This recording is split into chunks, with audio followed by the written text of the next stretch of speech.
Hola, ¿cómo estamos? Pues vamos a hablar nuevamente de libros. Aquí, hace como en el mes de abril, hablamos de una escritora contando un libro. Su nombre es María Elena Melgarejo, originaria de Orizaba, Veracruz. Como les había yo comentado, esta escritora tiene un amplio repertorio de libros y del que vamos a hablar ahora es de la importancia de los nombres de las personas. ¿Por qué es importante tocar este tema? Porque va a tener una repercusión al que le pongamos ese nombre. Como aquí en este libro, ¿sí?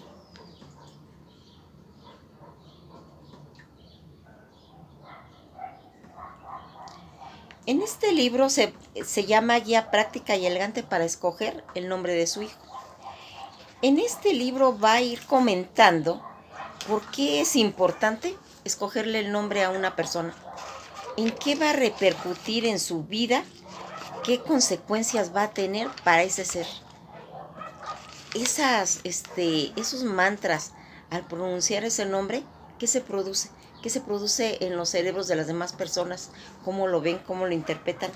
El por qué es el porqué de esa importancia del nombre, así lo plasma en el libro. Para emplear un símil, tomemos como ejemplo el trabajo de un escritor. Cuando éste traza rápidamente los rasgos principales de una novela o de un cuento, concede especial atención al nombre de los personajes. ¿Por qué? El dar un nombre al protagonista le confiere ya, por ese solo hecho, un cierto papel en la escena. El nombre predispone al lector para lo que le espera al héroe. De igual forma, comenta cuando los padres escogen cómo han de llamar a sus hijos, anticipan ese papel que van a desempeñar en la vida. El nombre lo va a marcar por siempre. Es como una herencia del cual no podrá desprenderse, no al menos y sin dificultad. Aquí se comenta que a veces ponemos un nombre al azar porque nos gustó, porque lo oímos y porque nos sonó bonitos, pero en realidad, ¿qué le estamos proyectando a ese ser que lo estamos bautizando así? Cuando se pone un nombre, no se trata de etiquetar al niño. El nombre desde luego no va a hacer milagros. El niño va a plegarse a nuestro capricho. Ni solo por tener un nombre horrible se convertirá en un zorrillo. Es un ente único, un momento de la naturaleza que se da, como dice Hermann Hesse, una vez de ese modo y nunca más. Es cierto, y sin embargo, que ¿qué le estamos comunicando? El amor a lo que nosotros amamos. Y no le es tan fácil como se cree. Elegir libremente su destino. El niño vive la vida de su medio y ese ambiente, si está en nuestras manos, no debe encajonarlo, oprimirlo, obligarlo a hacer cosas que él no desee. El niño ve en gran medida por los ojos de los padres y oye por gran parte de los oídos de quienes lo rodean. Él tiene esa necesidad de sentirse identificado con ese grupo en el cual se va a mover y a la larga, quien quiera o no, será su medio del que él va a determinar todas las relaciones con él mismo y por ende con su personalidad. Cada objeto que vea, cada palabra que escuche, va a adquirir un significado acorde a lo que le han dicho. La fuerza de la costumbre formará sus hábitos y por ello lo que de ninguna manera tenemos derecho de hacer es proyectar en nuestro fracaso y pretenderlo sin respecto a su individualidad y que realice lo que nosotros no fuimos capaces de hacerlo. Eso jamás lo debemos de hacer.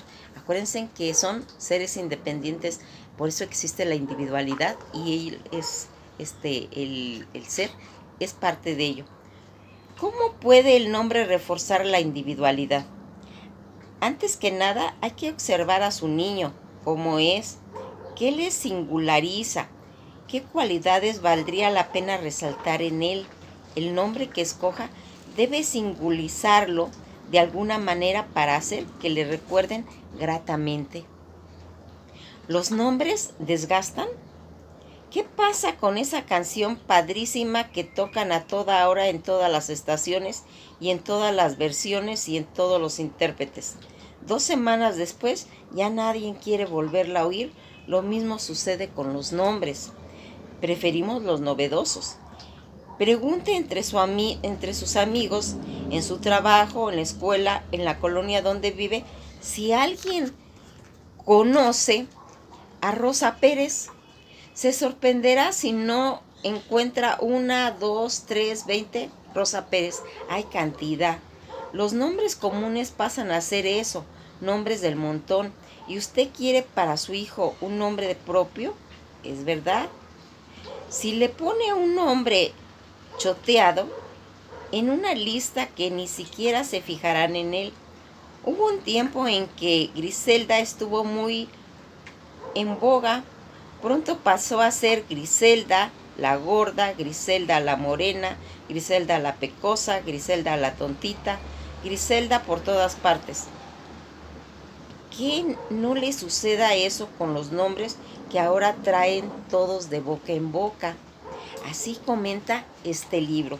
Esto que les estoy comentando son pasajes que se encuentran en el libro y que lo explica su autora, María Elena Melgarejo Gómez.